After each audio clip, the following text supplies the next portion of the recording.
Hoje é dia 23 de agosto de 2022. Obrigada, Juju. Sejam todos muito bem-vindos. Quem já chegou, faça a gentileza de apertar esse aviãozinho e convidar os seus colegas de profissão, nossos colegas de profissão, as pessoas da sua turma, as pessoas que trabalham com você. Às terças-feiras nós estamos dedicando esse trabalho voltado para os profissionais de psicologia.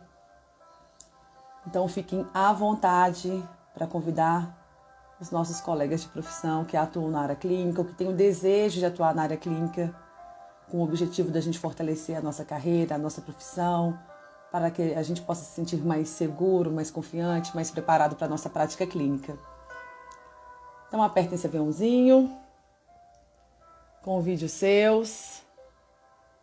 Quero aproveitar esse início para agradecer os nossos parceiros do Espaço Identidade, do Movimento Val Psicólogo. Muito obrigada pelo apoio, pelo carinho, pela participação. A todos vocês que tiraram esse tempinho para passar esse momento da tarde juntos comigo, para rever alguns conceitos, alguns estudos, fortalecer, algumas coisas que nós aprendemos na faculdade ou no nosso dia a dia ou em outra formação, para deixar mais claro para a gente, e de repente deixar mais claro ao passar essas informações para os nossos pacientes. Muito obrigada pela presença. Bom, quem está me vendo pela primeira vez, meu nome é Cátia Isidoro, eu sou psicóloga clínica e há mais de 20 anos estudo diversos temas da psicologia. Também sou professora de psicologia e então, a partir de todo esse trabalho realizado em todos esses anos, nós resolvemos construir esse trabalho, todas as semanas, trazendo psicologia para todas as pessoas e neste ano fortalecendo assim a nossa prática clínica, podendo assim fazer novos laços, nos apoiar, nos tirar dessa atividade que às vezes é tão solitária e ter esse encontro por aqui também, para que a gente possa bater um papo, compartilhar histórias, compartilhar casos, de uma forma, claro, respeitando toda a questão ética, preservando a nossa identidade também, mas um momento para que a gente não se sinta tão sozinho nesse universo que é a psicologia, Ei, Maura, seja bem-vinda, em Sidney, que bom que vocês estão aqui. Sejam todos bem-vindos. Essa live, gente, nós estamos numa formação, eu e a Juju, e aí a gente está no nosso intervalo de almoço hoje também, mas eu não queria deixar de passar aqui, O tema que nós escolhemos para a live de hoje foi tipos de atendimentos, que é um tema válido, principalmente para você que é profissional da psicologia, que ainda talvez não determinou um determinado nicho para você, não escolheu um determinado nicho, ou de repente optou pelo trabalho presencial, veio a pandemia e tem algumas dificuldades no online, ou de repente pessoas que começaram a atender individual e depois foram trabalhar com grupos ou famílias ou casais. Então hoje a gente vai falar um pouquinho sobre essa questão dos tipos de atendimento. Fiquem aqui comigo, compartilhem um pouco da história de vocês também, fiquem à vontade. Tem uma partezinha que está escrita assim, adicione um comentário, me escrevam quando vocês quiserem, se tiver alguma dúvida, algum comentário, algo que vocês queiram compartilhar, me escrevam por aqui, tá? É uma forma da gente interagir um pouco mais, mesmo sendo num modelo de live. Bom, como alguns de vocês já sabem, eu comecei a minha atuação clínica, todos os estágios dentro da faculdade, eu fiz essas opções de atender crianças, idosos, adolescentes, e os estágios fora da faculdade foram na área de RH. E assim que eu me formei, eu conciliava as duas áreas. E às vezes é a história de alguns de vocês. Por acaso tem alguém aqui que no início da carreira conciliou as duas áreas? Escreva sim ou não. Vai lá. Escreva aí, por favor. Kátia, eu também fiz isso. Eu conciliei duas áreas de atuação. Não necessariamente na área da psicologia, tá, gente? Tem colegas meus de faculdade que às vezes trabalhavam numa área administrativa, tinha um outro emprego e foi fazer psicologia, foi fazendo essa transição aos poucos. Foi o caso de alguém que está aqui também, que conciliou as duas áreas de atuação, duas profissões, assim que formou? Sim ou não? Só para eu conhecer um pouquinho vocês, saber se isso faz sentido para vocês também. Sim, Marcos colocou que sim. Mais alguém? Só um sim ou não, gente. Escreve aí, por favor. E eu fiquei lembrando, assim, de algumas histórias minhas, tanto como estudante de psicologia, como professora de psicologia. Quando eu fico pensando na diversidade dos casos, né? Estou em mudança de área, RH para clínica. Quando eu fico pensando no meu lugar de estudante, olhando para essa questão da diversidade dos tipos de atendimento, né? Muitas coisas acontecem na nossa formação que naquele momento da vida não necessariamente a gente escolheu aquela área de atuação que seria no final o que está atualmente. Às vezes na faculdade a gente era apaixonado por algumas outras áreas, algumas outras abordagens. Essa semana eu fiz até uma enquete, qual era a sua abordagem do coração, né? E depois que a gente se forma, e dependendo das portas de trabalho que se abrem, que a gente vai construindo esse caminho, né? A gente vai construindo essa carreira. Então, tem essa diferença, né? Ou pode haver essa diferença daquilo que a gente construiu na graduação, quais foram as nossas experiências dentro da faculdade, quais foram as oportunidades de estágio que nós vivemos e o que acontece com a gente depois que a gente forma, né? Se foi para um lado de concurso, ou foi trabalhar numa empresa de CLT, ou abriu um próprio negócio, ou já tinha um outro trabalho. Então as nossas histórias, elas variam. E o que vai acontecer com a nossa carreira depois da nossa formação é muito resultado dessas escolhas que nós fomos fazendo. E hoje a gente vai refletir um pouquinho sobre isso, tá? A Ana colocou sim, e também conciliou, né? Ok. Bora lá então. Segunda observação de hoje, de fazer esse trabalho em 5 etapas, né? Então, essa primeira verificação dessas diferenças que acontecem então na nossa graduação. E hoje entendendo um pouco então do tema tipos de atendimentos. Veja se isso aconteceu com vocês, né? A gente está lá às vezes no 3º ou 4º período, em algumas faculdades isso varia, né? E começam algumas disciplinas de estágio que são oferecidas. Tem estágio de pesquisa, tem estágio de produção de artigo, de textos, tem visita a campos de atuação, tem alguns campos que são ou escolas, ou hospitais, ou CRAS, ou CESAM, ou CREAS, postos de saúde, alguns são empresas, times esportivos, fórum, comunidades, projetos sociais. Então, dependendo daquele momento do estágio da faculdade que você fez, deixa eu desligar um lembrete aqui. Dependendo da escola que você estudou, da faculdade que você estudou, esses estágios eles acontecem em momentos diferentes, né? E começam a ser oferecidos as oportunidades que a própria faculdade fez parceria com alguma área, algum campo. E aí a gente está lá, né, naquele universo de informações e respondam ou avaliem para mim, por favor. Vejam se aconteceu com vocês. De repente, naquele momento da sua vida, tinha vaga para todo mundo daquele mesmo campo que você queria? Às vezes tem 10 vagas, ou 15 vagas, ou 6 vagas, dependendo do campo, né? E aí você queria muito uma determinada área. Kátia, eu queria muito fazer um estágio no CESAM. Kátia, eu queria muito fazer um estágio no fórum. Kátia, eu queria muito ter a oportunidade de acompanhar, sei lá, o time de futebol da minha cidade. Mas as vagas eram restritas. Pode ter acontecido isso com você na sua formação? Na hora de você começar a conhecer os campos, começar a conhecer os estágios, começar a ir para a prática clínica. Veja se isso aconteceu com você, sim ou não. Segunda observação. Às vezes aconteceu com você uma questão de incompatibilidade de horário. O campo oferecia um horário de estágio, mas você trabalhava e não poderia participar. Era dia de semana ou era só no final de semana. Às vezes também aconteceu isso, assim, de, nossa, eu queria muito estagiar nesse lugar, queria muito fazer a experiência dessa prática clínica, mas o horário não bate. Confirma aí para mim, por favor, se isso também aconteceu com você. 3. Às vezes, porque a gente tinha pouco conhecimento, você percebeu que você fez uma escolha muito precoce? Meio no escuro, sem saber um pouco o que escolher. E aí escolheu um determinado estágio, chegou lá, não era aquilo que você imaginou, aquilo que você queria. Aconteceu isso também na sua formação? 5. Ou você escolheu por afinidade, assim. Você já gostava de uma determinada matéria, ou você tinha uma afinidade com um determinado professor, e isso influenciou na sua decisão de qual área de atuação você iria? Avaliem, por favor. Relembrem da formação de vocês. Eu não sei se tem alguém ainda que está na graduação. Se tem alguém que não está, já formou. Se isso aconteceu com vocês também. Coloquei 5 situações, hein? Relembrando. Às vezes não tinha vaga para todo mundo. Ou os horários eram incompatíveis. Ou você fez uma escolha precoce, uma escolha ainda no escuro, sem saber qual área era essa.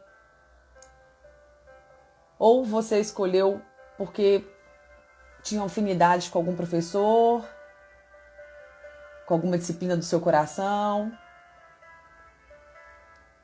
Se aconteceu com você, me diz um sim. Eu coloquei uma outra situação aqui também, gente. Que às vezes a gente escolhe um estágio, mas às vezes o campo não está tão preparado para nos receber. Ou não tem, às vezes eles tinham uma determinada demanda, vira o semestre, a demanda diminui, muda uma coordenação, uma supervisão, muda o psicólogo do lugar. Essas coisas podem acontecer, né? Na semana retrasada, eu estava conversando com uma estudante, que ela falou assim, Kátia, veio a pandemia, e aí então a gente teve que aprender a estudar à distância, a gente teve que aprender a fazer atendimentos à distância. E aí então eu estava querendo muito a questão da área clínica. E na hora que abriu alguma possibilidade da gente fazer os atendimentos presenciais, as fichas estavam mais desatualizadas, né? Que já tinham passado muito tempo sem atendimento presencial.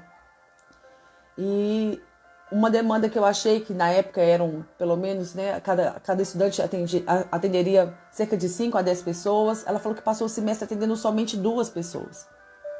E que isso, na avaliação dela, comprometeu a questão do aprendizado, né? Então, ao longo da formação, esses imprevistos eles podem acontecer. Tanto por nós mesmos, de não sabermos ainda qual área, ou por alguma afinidade com a disciplina, ou uma incompatibilidade de horário, ou porque o campo muda. Isso passa pela nossa formação. Verifiquem se isso aconteceu com vocês em algum momento e se vocês percebem se realmente teve uma lacuna aí, teve um gap aí que aconteceu na minha formação. Olhando para esses itens, respondam por gentileza. 1. Qual foi o estágio que você mais gostou na graduação? Incompatibilidade de horário aconteceu comigo e houve um campo de estágio na escola que não estava preparado para o nosso trabalho. Isso pode acontecer muito, né, gente? E a gente fica naquela expectativa de conciliar aquilo que a gente está aprendendo na teoria com a prática e gera na gente frustração e que no futuro vai gerar na gente insegurança, medo de atuação, falta de confiança, falta de base. Sim, é isso aí. Obrigada, Marcos. Então, relembrando aí, na hora da escolha do seu estágio, você observe lá da graduação, qual deles que você mais conectou, qual deles que você mais gostou, qual deles que fez mais sentido para você. Tentei lembrar. Nossa, eu fiz um estágio foda. Eu lembro muito que o meu estágio no asilo fez muito sentido para mim. E era uma realidade, era um bom asilo com uma boa estrutura. As histórias dos idosos muito assim, né, pesadas para mim naquela época, né, muito nova. Comecei a fazer a faculdade com 18 anos. E a questão do fim da vida, os temas da morte, do abandono familiar, do envelhecer do corpo, das limitações. Foi um dos estágios mais importantes que eu fiz, que me modificou como ser humano. Me fez pensar em diversos temas que eu não passava, que não passavam por mim. Qual o estágio que foi um estágio que fez muita diferença na sua vida, que gerou um impacto na sua formação? Conte aí, por favor. Tinha a ver com a disponibilidade, tinha a ver com a abordagem, tinha a ver com afinidade com o professor, ou você já chegou na faculdade sabendo o que você ia fazer lá dentro? Tem uma grande amiga, Adriana, que se formou agora no Rio de Janeiro. E a Adri, ela já vai para a faculdade com esse olhar de atendimento infantil de crianças autistas, porque faz parte da história da vida dela. O João nasceu com um diagnóstico de autismo, ela descobriu acho que com 2 anos e meio. E isso fez com que ela estudasse tantas coisas da psicologia, ela é formada em Direito também. E já era uma paixão dela antiga, lá na nossa infância, a gente é amiga de infância. E ela retoma os estudos, começa a estudar depois dos 35 anos. 36, não sei, depois ela me corrige aqui. E graduou agora. E já com esse foco específico, então todos os estágios que ela fez, ela já foi direcionando para isso. Sem dúvidas, o da Clínica Escola. E como a Clínica Escola faz diferença na nossa formação, né? Acrescenta, agrega, tem essa possibilidade do treino, do suporte, do professor estar por perto, do aprendizado em relação aos formulários, do treino da escrita, da escuta, da diversidade de pacientes. Foi o seu primeiro contato com a clínica. Sim. Ótimo.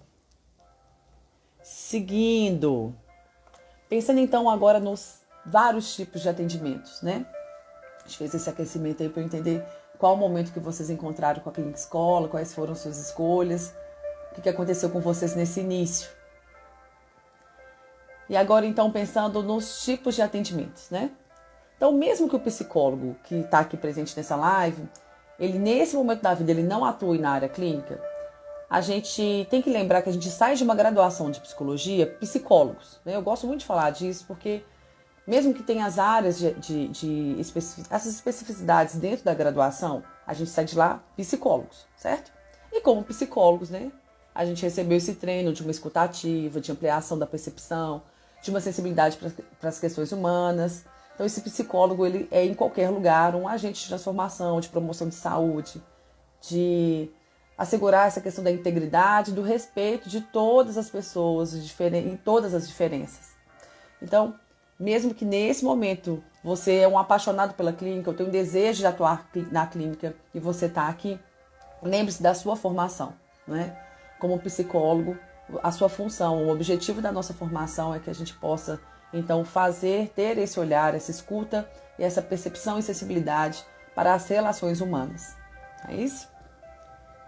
E aí, então, lembrando que se você escolheu a psicologia clínica, né?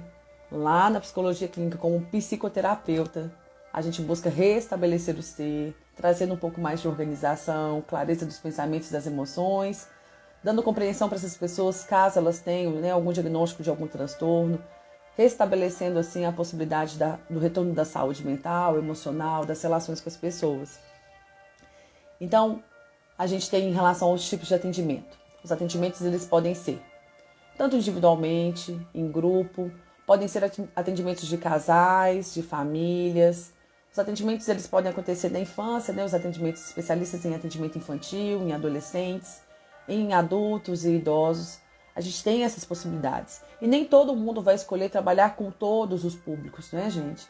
Então, às vezes, a gente tem aqui algum profissional que se dedica somente a crianças, ou profissionais que se dedicam somente a famílias e casais, profissionais que se dedicam somente a adultos ou idosos. Então, a gente tem a questão da especificidade do público. É o caso de alguém que está aqui presente? Assim, Kátia, eu atendo somente criança, eu atendo somente adulto, eu atendo... qual área que é da sua especificidade em relação ao público? Você tem esse filtro hoje? Não tem esse filtro? Ei, Aline, ei, Adriana, sejam bem-vindas. Que bom que vocês estão aqui comigo. Que alegria. A gente está falando hoje de tipos de atendimentos. Participa, contribui aqui com a gente também nessa troca. Pensando então em locais de atuação, né? A gente falou de público, pensando em locais. Kátia, onde que eu posso ser psicólogo clínico, né? Pode trabalhar como psicólogo clínico nos postos, nos hospitais, no CESAM. Tem algumas empresas que contratam psicólogo clínico. Tem o consultório particular, clínicas particulares ou não, né? Então, você pode... essa atuação da clínica ela pode acontecer também em diversos espaços. E aí as pessoas às vezes faziam aquela confusão assim, Kátia, eu sou psicólogo organizacional, eu também posso atuar na clínica? Claro que são atuações diferentes. O seu papel como psicólogo organizacional demanda de você uma escuta ativa, uma percepção, as relações, mas o foco da psicologia organizacional dentro de uma organização não é a clínica, não é um tratamento daquelas pessoas. Esse psicólogo ele faz essa escuta, de repente, dependendo da área de atuação dele dentro da organização, e encaminha para o psicólogo clínico, né? Estou colocando isso como um exemplo, tá? Então tem a diferença dos públicos, do atendimento pelo público tem a questão da diferença do atendimento onde ele acontece.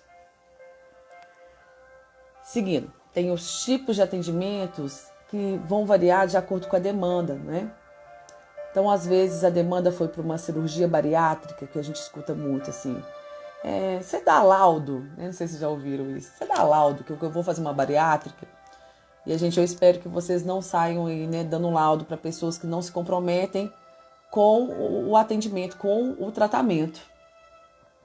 Meu foco hoje é o público de adolescentes e adultos. Obrigada, Marcos. Espero que vocês tenham essa responsabilidade, esse compromisso, né?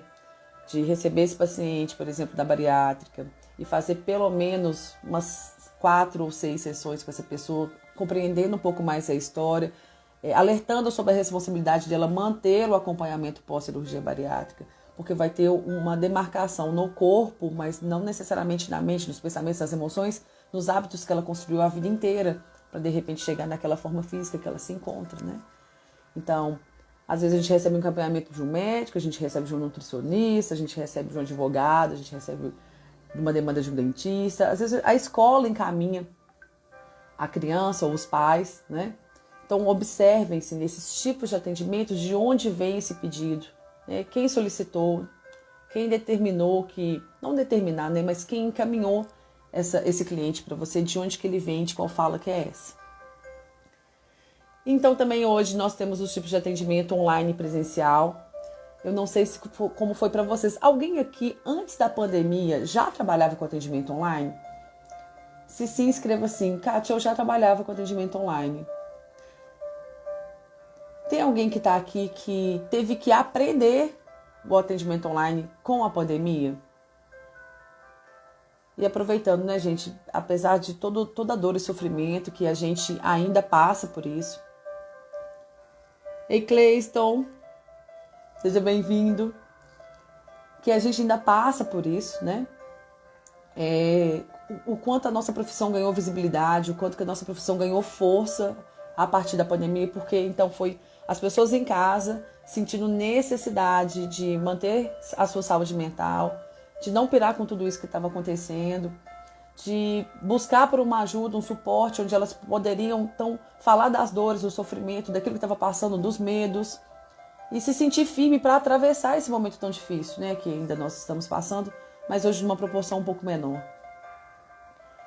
Você, então, atualmente trabalha somente com online, ou somente no presencial, ou mescla os dois tipos de atendimento? Mauro colocou não. Paulinha escreveu, a Aline escreveu, eu tive que aprender. Ok. E aí tem os tipos em relação à periodicidade, em relação ao período, né? Deu um trava-língua aqui. Atualmente você trabalha com sessões semanais, dependendo do caso você marca de 2 a 3 vezes a semana. Os seus pacientes, eles vêm de 15 em 15 dias, ou você já está com algum paciente a longo prazo que, de repente, ele faz um trabalho de manutenção, ele vai uma vez por mês. E é claro que a gente está falando, né, gente, está numa live, estou falando de uma forma geral dos tipos de atendimento, mas é óbvio que a gente tem que investigar cada caso, construir isso com o paciente, verificar a evolução dos casos. Mas observe como que está hoje o panorama dos atendimentos que vocês fazem. Tô achando tão diferente, né? Assim, a live de terça tem uma pegada, a live de quinta tem outra. Escreva aí, por gentileza, atualmente. A maior parte dos seus pacientes, eles vêm com uma regularidade semanal, de 15 em 15.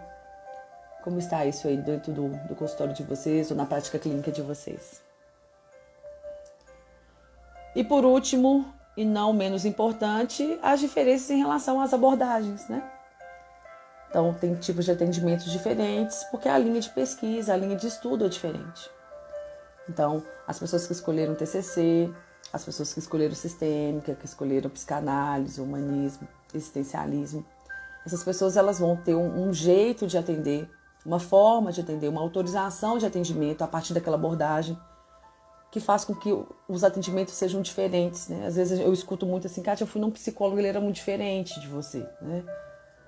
Ou existe essa diferença entre os profissionais, sempre que existe a diferença das linhas teóricas. Marcos colocou quinzenal, a Aline colocou eu atendo online e presencial, meus pacientes são semanais, alguns, outros em manutenção. E lembrando, né, gente, eu gosto muito de falar isso, que as nossas escolhas de abordagem não nos separem como categoria, como profissão, como força, como apoio, como amparo, porque nós temos inúmeros pontos comuns em relação à nossa prática clínica que vai além da abordagem, né? A abordagem é aquela área de estudo, de formação que você escolheu, ou por afinidade, ou pelos resultados, que te faz se sentir mais seguro na atuação clínica. Então, mas tem vários pontos que são muito comuns nos atendimentos. Tem vários pontos que têm a ver com a nossa construção de carreira, né, com a nossa profissão. Então, que as nossas diferenças de abordagem não nos divida, não nos separe. Então, passamos pelos tipos de atendimento. Deixa eu rever aqui. Pensando, então, nos públicos, né, que podem ser diferentes. Criança, adolescente, idosos, adultos. Se pode ser individual ou grupo, casal e família. Os lugares de atuação do profissional, que pode ser no posto de saúde, hospital, CESAM, empresas, escolas, consultórios, numa clínica. De quem vem a demanda, de quem vem esses encaminhamentos, né? Quais são os motivos, se vem da escola, se é um médico, um nutricionista, um advogado, uma avaliação neuropsicológica, ou após um acidente de trabalho. Os tipos, se online ou presencial. A frequência, se é uma vez, duas, três, quinzenal, mensal. Quem faz mensal geralmente já é manutenção. Ei, Paula, seja bem-vinda. As abordagens, que são diversas, né? Estou colocando talvez os nomes principais, mas tem várias outras. E aí, agora eu gostaria que vocês respondessem assim, por que vocês escolheram essa abordagem? Compartilhe um pouquinho comigo. Vocês escolheram a abordagem de vocês pela aula, pelos resultados, por afinidade? Você aprendeu com a sua própria experiência, da sua própria psicoterapia? O que te motivou a escolher essa abordagem? E quem não escolheu ainda, né? E às vezes está aqui, está fazendo uma transição de carreira, se pergunte assim, se eu fosse escolher uma abordagem um dia, qual delas que seria?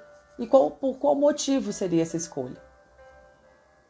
Pelos resultados, pela afinidade, pela sua forma de trabalhar, pela sua experiência com o seu próprio processo terapêutico?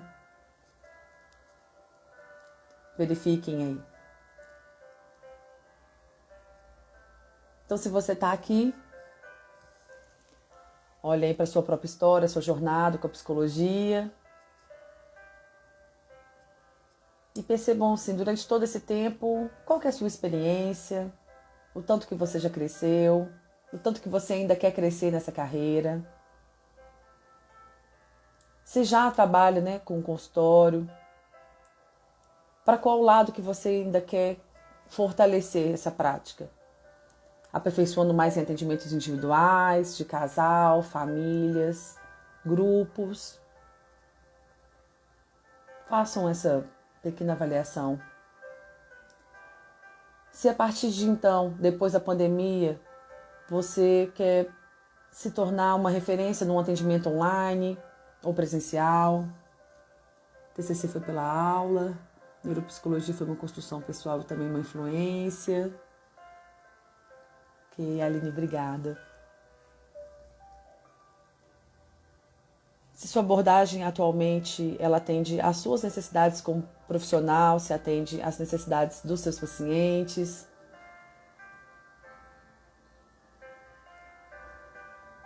Se suas sessões são mais breves ou são processos de acompanhamentos.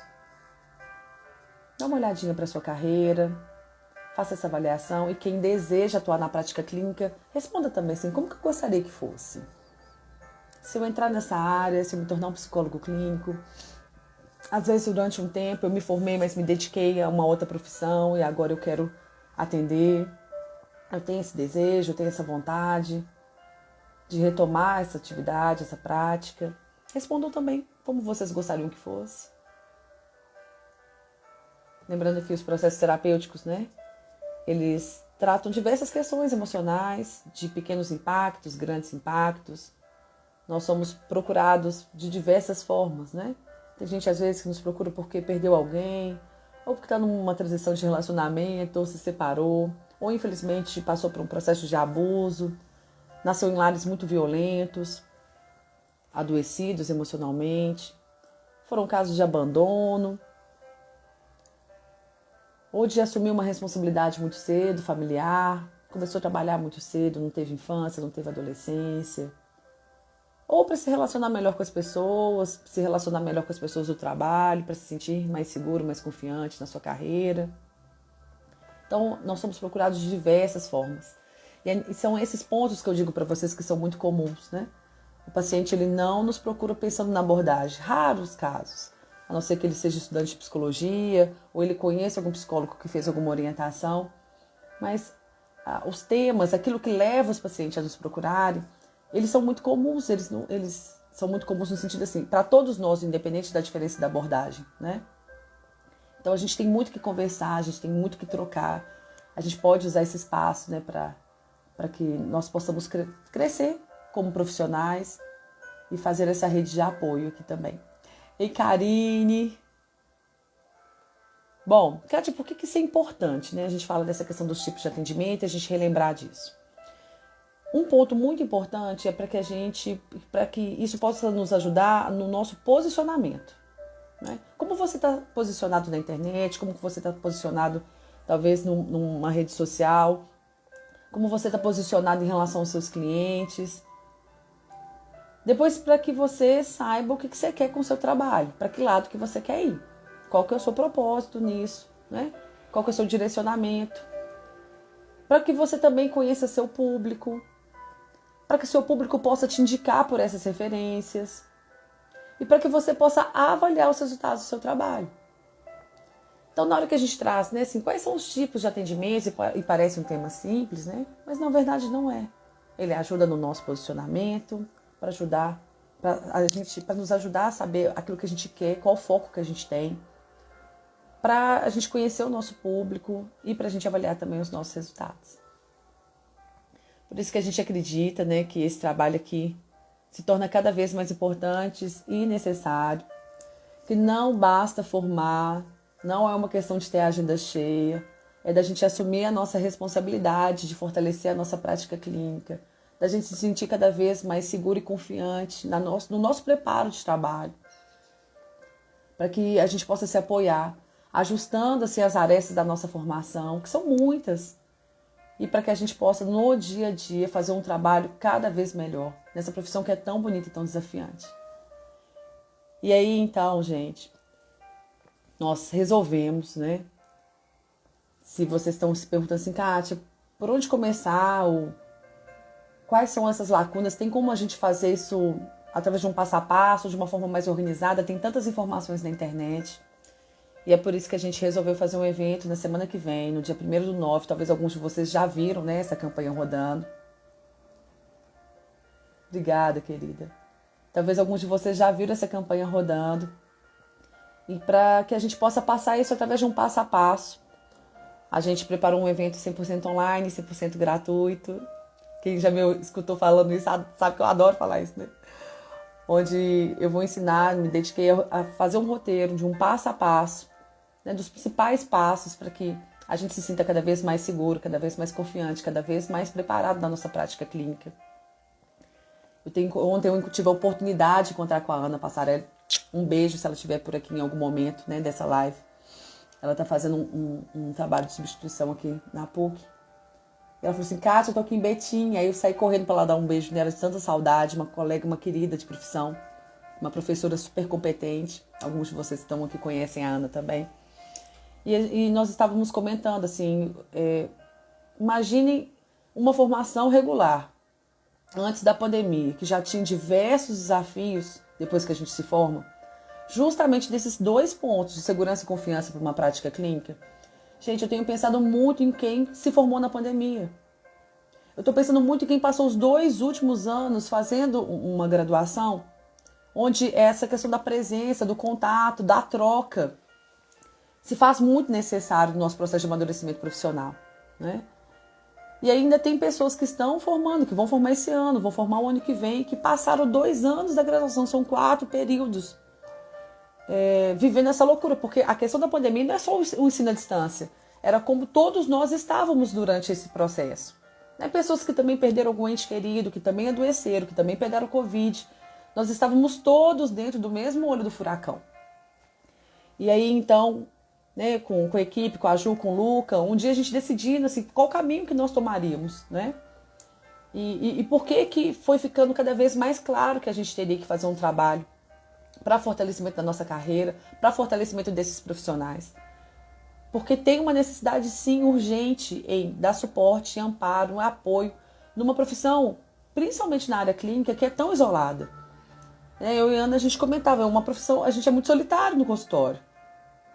Então, ter um acompanhamento, ter um trabalho de base, ter pessoas para conversar, ter um lugar para rever, ter um lugar para falar de algumas lacunas, é urgente. Então, como responsabilidade de tempo de profissão, prática clínica, sala de aula, né? Tantas pessoas que passaram por nós, que nós estamos construindo esse evento, que chama Psicólogo Seguro. Então, no dia 1º/9, às 8 horas da noite, a gente vai estar ao vivo para passar por esses pontos importantes, passar por esses passos importantes, com esse objetivo mesmo da gente se aprumar, né? Da gente se sentir mais forte, mais seguro, mais confiante e entregar melhores resultados e um melhor acompanhamento para os nossos pacientes. Então, se você quiser participar, assim que essa live acabar, vai lá na bio, faça a sua inscrição, siga o passo a passo, para receber inclusive o material, para a gente saber para quem que a gente está falando também, né, nesse dia. Se você conhece alguém que está com essa necessidade, está no início de carreira, ou trabalhou em outra área e agora quer atuar na área clínica, ou alguém que já trabalha na área clínica e fala assim, não, Kátia, eu quero ver esse passo a passo, eu quero rever como que eu estou fazendo. Realmente eu também me identifico, porque é uma profissão muito solitária, e eu quero checar se eu também estou no caminho certo. Participe com a gente. Faça sua inscrição, vai ser um prazer te receber nessa live, nesse trabalho. A gente está construindo ele com muito carinho para vocês. Então, chegamos no final dessa live de hoje, onde nós falamos sobre os tipos diferentes, né, dos atendimentos. Espero que tenha ficado claro. Se tem alguém que você conhece, que está numa formação, que está recém-formado, que está precisando ouvir essas informações, gente, indique a nossa página, @Katia.Isidoro, para que mais pessoas tenham acesso a essas informações. Se você é psicólogo e está aqui com a gente, ou é um futuro psicólogo, um futuro colega de trabalho, né? Se cuidem, contem com a gente.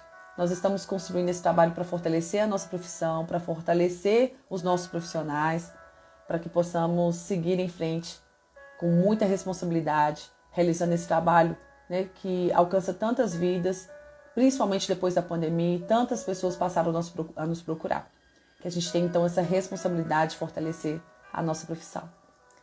Quero encerrar, encontrei nesse livro, quando a gente começa, né, assim, da introdução à psicologia, tem uma partezinha que fala assim, as leis e as teorias da psicologia. É um trechinho só. Tá assim, ó, eventualmente, o conhecimento sistematicamente ordenado resulta em leis e teorias. Na psicologia e nas outras ciências, as leis descrevem relações regulares e previsíveis. As teorias fornecem explicações de descobertas experimentais ou dados.